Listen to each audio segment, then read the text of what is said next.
Dear colleague, dear friends, thank you very much for hosting me today, and thank you very much for listening to this brief presentation on the measurement of environmental and social impact. I apologize for not being able to make it in person, to make it real time. Time zone difference is such that it would have been quite complicated. So, when we speak of ESG, when we speak of CSR, when we speak of environmental and social impact, very often we have a relatively only clear idea of what this means. We tend to associate this with global warming, climate change to a big extent, and we tend to neglect some other big concerns. And this is what I would like to discuss with you today. So, when it comes to metrics relating to social and environmental impact, we have those traditional metrics, the ones we all know, the ones about which we all hear nearly every day. A major way of assessing how a company, how an organization contributes positively to protecting the environment or undermines it is usually expressed through greenhouse gas emissions, summarized as CO2 emissions, measured in tons. And we have countries setting targets relating to the reduction of CO2 emissions, as if this were the way of measuring one's impact on the environment. Some others consider global warming expressed in degrees, Celsius degrees, and then we can identify our contribution depending on whether where we're located, the temperature increases by a certain number of degrees, is stabilized or not. But also, air pollution is expressed in rate of fine particles, which usually is a mixture of gas, difficult to measure in weight, as it's often very light. So it is rate of the air per cubic meter, or let's say per liter. We also consider electricity usage as a metric expressed in kilowatt per hour, and at the time where electricity prices have skyrocketed subsequent to the war in Ukraine, countries have strongly encouraged their citizens and companies to reduce their electricity consumption, and this reduction was expressed in kilowatts or kilowatts per hour. Likewise, we know that a number of activities require a lot of water, especially if we consider the textile industry, or even if we consider IT, where water is needed to cool down servers. So to feed air conditioning or to feed cooling systems. So here, the impact is expressed in liters of water used and liters of water expelled in rivers, and hot water, which then has another impact on biodiversity, etc. But in focusing on those traditional metrics, it does seem that some other more specific, probably more accurate metrics are neglected. Lightning, so when we've got lights, city lights, advertisements, buildings that remain open and enlightened at night, this is also a form of pollution. A form of pollution having a big impact on birds and their travels, having a big impact on some wild animals not finding their way during the night and then being diverted to the wrong direction. And this pollution can be expressed in lumens, which is the luminous intensity associated with light exposition.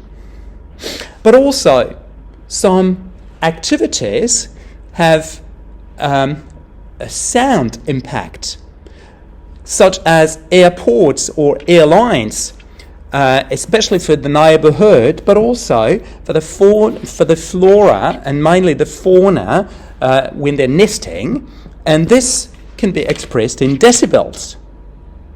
But when we also consider more social impact, such as human rights, we have companies involved in child labor, and for those companies, the impact could be metrics relating to child labor.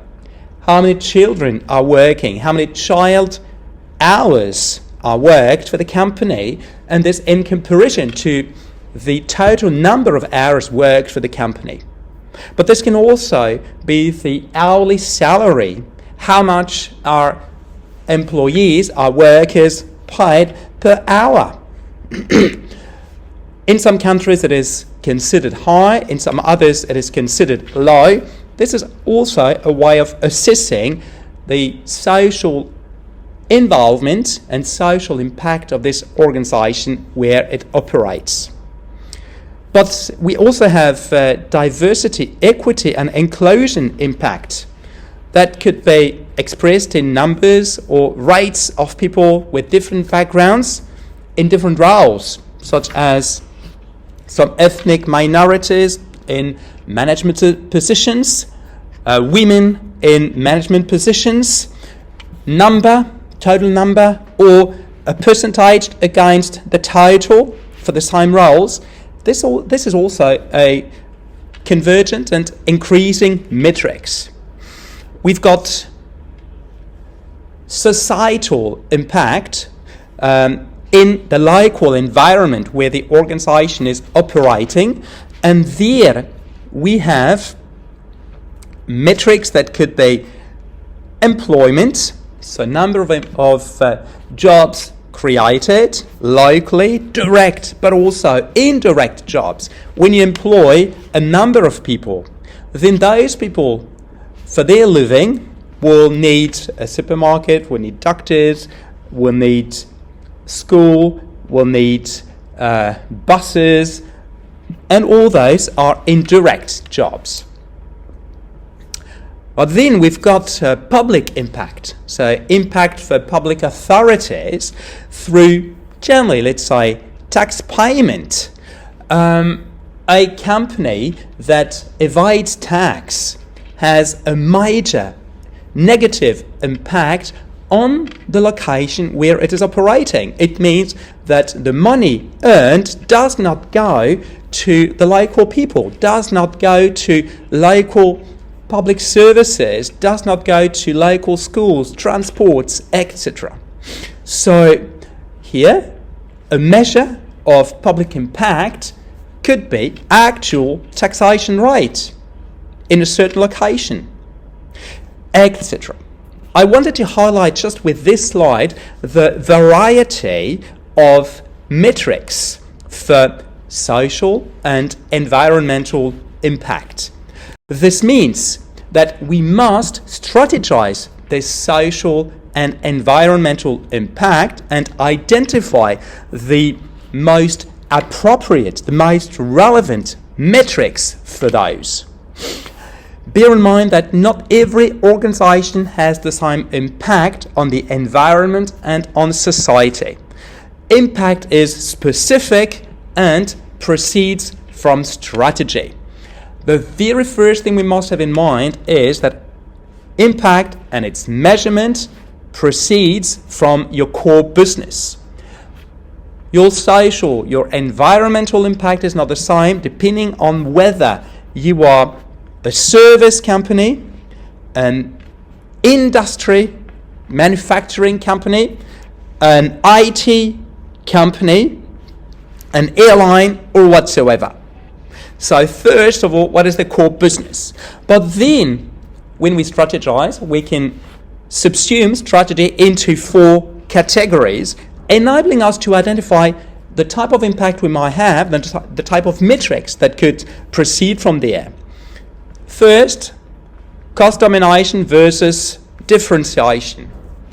With cost domination, which is the most commonly known strategy in history, which we find in many manufacturing but also service companies, you tend to reduce cost as much as possible so that, unfortunately, environmental matters that might result in you incurring higher costs do not matter this much, so that all known metrics, the ones I mentioned early on, could apply.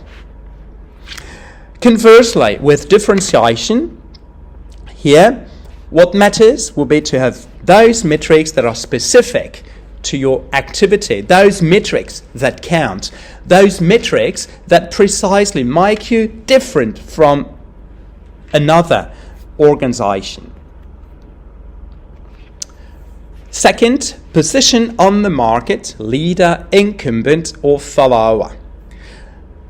When you are a leader on the market, you're the one making the market. You are ahead of all others, so that your impact on society and on the environment is a bundle of both known impact and metrics and more specific ones, directly relating to your activity.